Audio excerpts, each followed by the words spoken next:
Bismillahirrahmanirrahim. Assalamualaikum warahmatullahi wabarakatuh. Alhamdulillahi rabbil alamin. Adada khalqihi wa ridha nafsihi wa zinata arshihi wa midada kalimatih. Ashhadu an la ilaha illallah wa ashhadu anna Muhammadan abduhu wa rasuluh. Alladzi la nabiyya ba'dah. Rabbi syrah li sadri wa yassir li amri wahlul 'uqdatam min lisani yafqahu qawli ya fattahu ya alim. Amma ba'du. Apa kabar semuanya rekan-rekan mahasiswa? Pertama-tama, marilah kita panjatkan puji syukur kepada Allah Subhanahu wa taala yang mana pada hari ini kita masih bisa bertemu kembali di perkuliahan Ulumul Quran. Salawat serta salam semoga tetap tercurahkan kepada Nabi kita Muhammad SAW, kepada keluarganya, para sahabatnya, para tabi'in, tabi'in, dan kepada kita selaku umatnya yang mudah-mudahan mendapatkan syafaat di yaumil akhir. Amin ya rabbal alamin. Baik, pada pertemuan kali ini kita akan membahas tentang kodifikasi Al-Quran. Kodifikasi yaitu pengumpulan Al-Quran. Ya, di sini yang dimaksud dengan kodifikasi Al-Quran, proses pemeliharaan, penulisan, pengumpulan, dan percetakan Al-Quran sejak masa Nabi Muhammad SAW sampai sekarang. Nah, kodifikasi ini terbagi ke dalam beberapa masa. Ada masa Nabi Muhammad, ada masa Abu Bakar, dan masa Utsman bin Affan.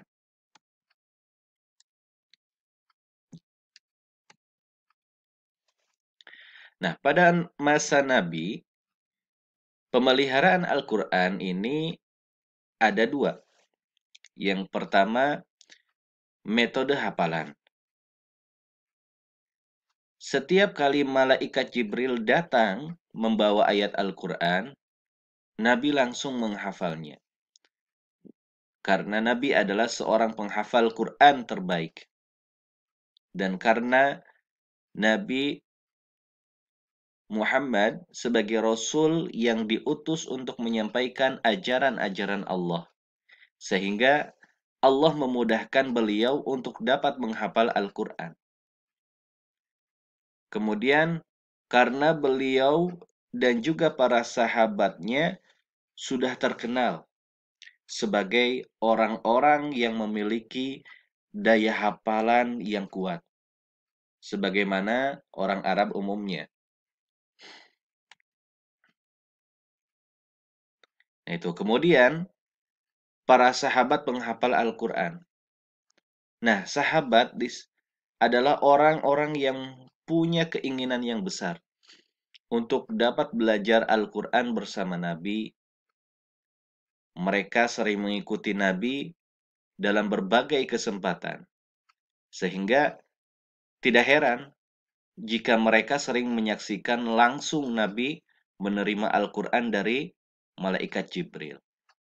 Dan kemudian mereka ikut menghafalnya bersama Nabi.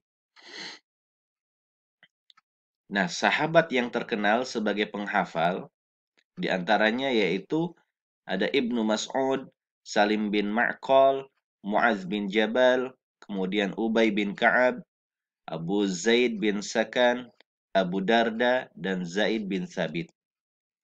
Nah, itu sahabat-sahabat yang terkenal sebagai penghafal. Kemudian, metode tulisannya. Di samping menghafal, Nabi juga berusaha mendokumentasikan Al-Quran dalam bentuk tulisan. Karena itulah, beliau menunjuk beberapa orang sahabat yang ahli menulis seperti Ali, Muawiyah, Ubay bin Ka'ab, dan Zaid bin Thabit. Setiap kali ayat turun, beliau menyuruh menuliskan ayat tersebut pada tempat yang sudah ditentukan. baik dalam kelompok surat maupun urutan ayatnya. Nah, alat tulis yang digunakan adalah ada pelepah kurma, kemudian lempengan batu, daun lontar, kulit kayu, potongan tulang, dan kulit hewan. Itu alat tulis yang digunakan pada waktu itu. Nah, kemudian para sahabat penulis Al-Quran, sebelum Nabi wafat, seluruh ayat Al-Quran sudah ditulis secara lengkap. Namun, belum terkumpul dalam satu mushaf. Jadi masih terpisah-pisah dalam berbagai alat tulis. Tadi ada yang ada di pelepah, kemudian ada yang di tulang belulang. Nah, alasan Nabi tidak mengumpulkan dalam satu mushaf, yang pertama, ayat Al-Quran masih turun semasa beliau hidup. Kemudian yang kedua, sistematika ayat dan surat bukan berdasarkan kronologi turunnya. Dan di sini sahabat yang menulis Al-Quran secara pribadi, yaitu Ali, kemudian Mu'az bin Jabal, Ubay bin Ka'ab, Ibnu Mas'ud, Zaid bin Sabit, dan lain sebagainya. Nah, di sini pada masa Abu Bakar. Yang dimaksud dengan kodifikasi pada masa Abu Bakar adalah pengumpulan Al-Quran yang masih terpisah pada berbagai macam alat tulis menjadi satu kesatuan yang utuh. Kenapa ini terjadi? Alasan yang mendorong Abu Bakar melakukan hal tersebut adalah karena banyaknya para sahabat penghafal Al-Quran yang gugur dalam perang. Jika hal itu dibiarkan, maka lama-kelamaan Al-Quran akan hilang bersama para sahabat yang gugur tersebut. Perang yang dimaksud ketika itu adalah perang Yamamah, yakni perang melawan orang-orang yang murtad. Nah, usulan ini sebenarnya datang dari Umar bin Khattab ketika menyaksikan perang tersebut. Maka atas usulan Umar, Abu Bakar bersedia melakukan pekerjaan ini sebagai sebuah pekerjaan yang sangat mulia karena berkaitan dengan pemeliharaan Al-Quran. Nah, di sini panitia pengumpul Al-Quran. Sahabat yang ditunjuk oleh Abu Bakar sebagai pengumpul Al-Quran adalah Zaid bin Sabit.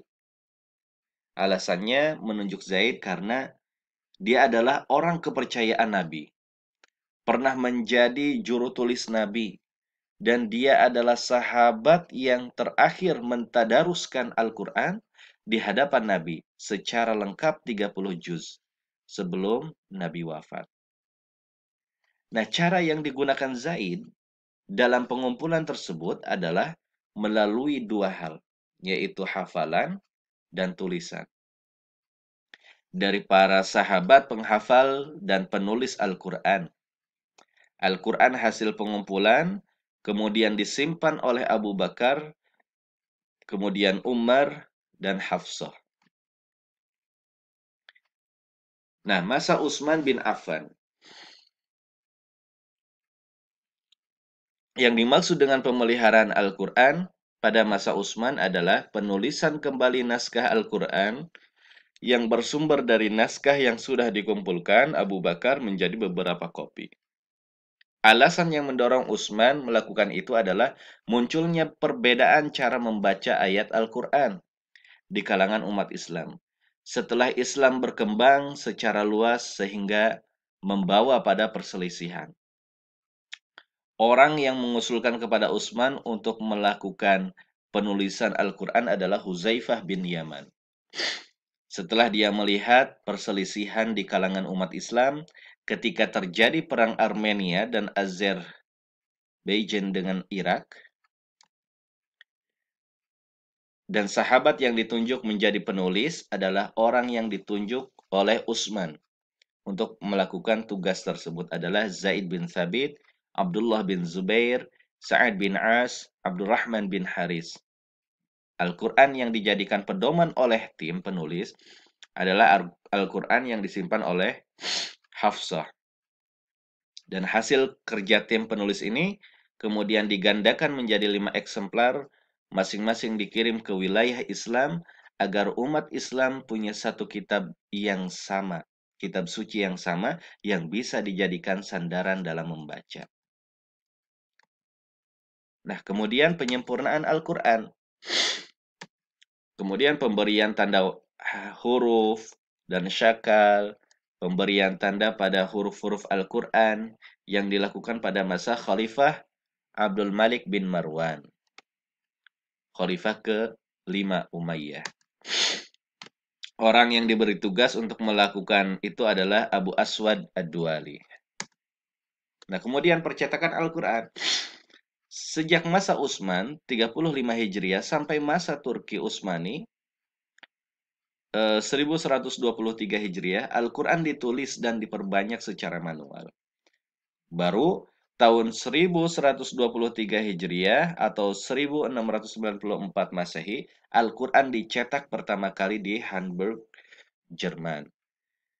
Tahun 1248 Hijriah atau 1828 Masehi, Al-Quran dicetak oleh negara Islam yaitu Iran, di Teheran dan Tibris. Kemudian, percetakan yang khusus untuk mencetak Al-Quran muncul di Leipzig, Jerman tahun 1834 Masehi. Nah, itu yang bisa Bapak sampaikan.